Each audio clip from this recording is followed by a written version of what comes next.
vamos a un tema que es relevante sobre todo para la salud de los niños, los escolares, los preescolares, porque se está viendo un nuevo brote de influenza en las urgencias pediátricas de las clínicas.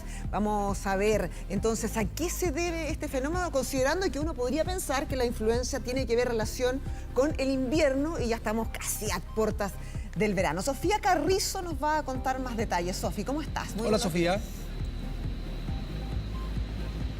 Hola, ¿qué tal? ¿Cómo están? Muy buenos días. Claro, esto fue confirmado durante el día viernes por parte de la ministra de Salud, Jimena Aguilera, y finalmente ella confirmaba que Chile está atravesando un brote estacional de influenza, y para conversar respecto a ello y finalmente estar precavidos, vamos a conversar con el doctor Francisco Merino, subjefe del servicio de urgencias de la Clínica Las Condes. Lo hablamos fuera de cámara. Usted me decía que se ha registrado un aumento de casos exponencial en torno a la influenza, ¿verdad? Muy buenos días.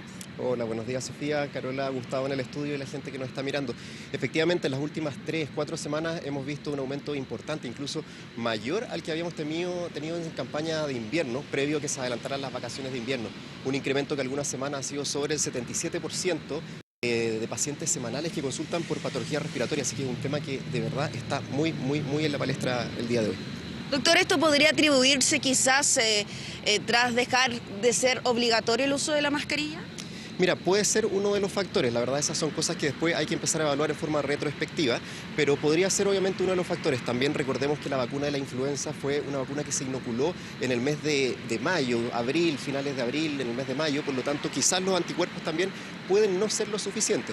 Ahora bien, recordemos que en las vacunas lo importante es que nos van a prevenir una hospitalización grave.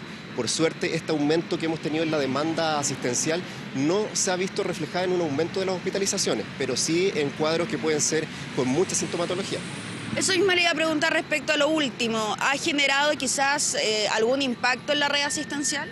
Mira, por lo menos los centros que nosotros contamos, los centros de atención 24 horas en Chicureo, en Peñalolén y el servicio de urgencia acá en la sede Estoril, hemos visto un incremento importante en los tiempos de espera. La verdad es que tratamos sí de reforzar al mismo tiempo los equipos para que eso no se vea tan reflejado en la gente, pero por eso el llamado también es acudir a los servicios de urgencia cuando realmente es necesario. La fiebre en nuestros pacientes pediátricos se puede manejar los primeros 3 días, por ejemplo, con paracetamol, con ibuprofeno, en las dosis que su médico le indique, siempre y cuando no existan signos de alarma, que cueste respirar, que se hundan las costillas, que respiren rápido, porque en ese caso hay que acudir inmediatamente al servicio de urgencia.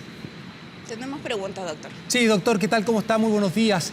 ¿Tiene relación esto con lo que vivieron la mayoría de los niños y niñas de esa edad, ¿no? Los que están hoy día siendo más afectados por esta influenza, lo que se vivió durante la pandemia en el sentido de no ir al colegio, no ir a la escuela, de no estar en mayor contacto, en ese sentido quizás no ir generando los anticuerpos necesarios? ¿Tiene alguna relación con eso? Sí, Gustavo, hola, buenos días.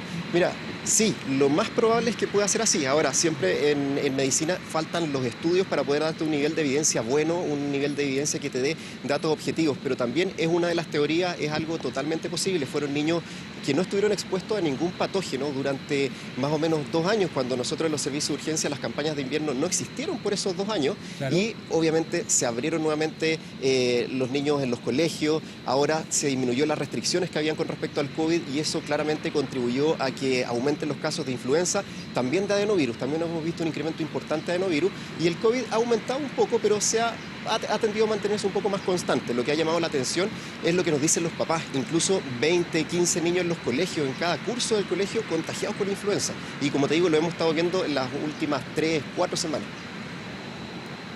Doctor, muy buenos días. Otra pregunta, doctor. Gracias, Sofía. Doctor, muy buenos días. Me gustaría saber, ya estamos enfrentando este momento más bien crítico en términos de las consultas pediátricas de urgencia, pero ¿cómo podemos quizás prevenir, cómo podemos adelantarnos? Sobre todo ahora que comienza la temporada de buenas frutas, ¿hay algo que podamos hacer con la alimentación? ¿Hay algo que podamos hacer para prevenir estos brotes o estos contagios?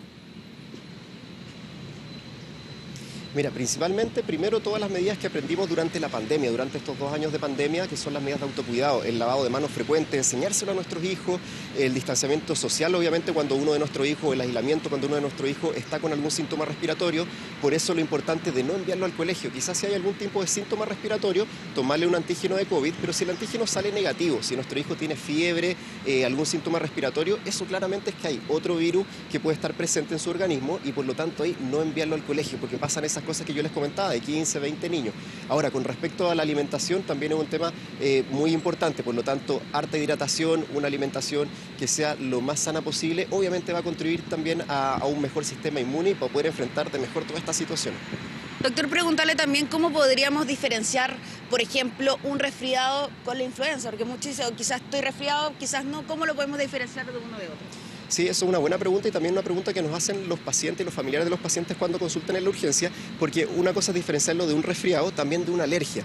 Entonces, un resfriado versus la influenza, un resfriado vas a tener pocos síntomas, vas a tener un poco de coriza, que es la secreción nasal, quizás uno que otro estornudo, una molestia en la garganta, pero en la influenza te vas a notar que es una influenza, porque al igual que el COVID te va a dar un compromiso del estado general muy importante, un dolor muscular muy intenso, vas a estar con fiebre alta, de difícil manejo, que vas a manejarla con paracetamol, quizás no baje tanto, vas a tener que recurrir al ibuprofeno y va a durar también un cuadro como de 5 o 7 días, no así como un cuadro de alergia que también hemos visto ahora un incremento también importante por la época en la que estamos, en donde no vas a tener fiebre, no vas a tener este compromiso del estado general y sí vas a tener también coriza, estornudos, picazón de garganta.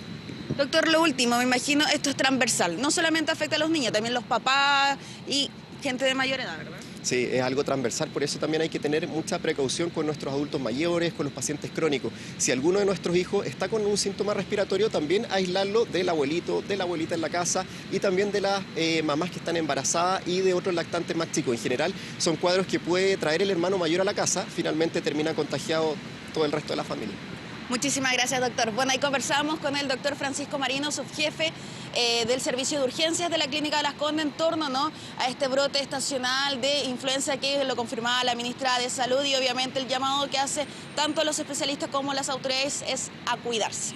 Claro que sí, siempre es mejor prevenir, siempre es mejor estar ahí atentos entonces a los síntomas, sobre todo cuando afectan a nuestros niños. Muchas gracias, Sofía, muchas gracias también al doctor, que tengan una buena jornada ambos. Gracias a ambos, que estén muy bien. Dentro del escenario adverso, lo bueno es que esto no ha complicado la red asistencial, ¿no?, que han sido más bien hartos casos, pero leves. Quizás podríamos estar más adaptados, ¿no?, a este virus.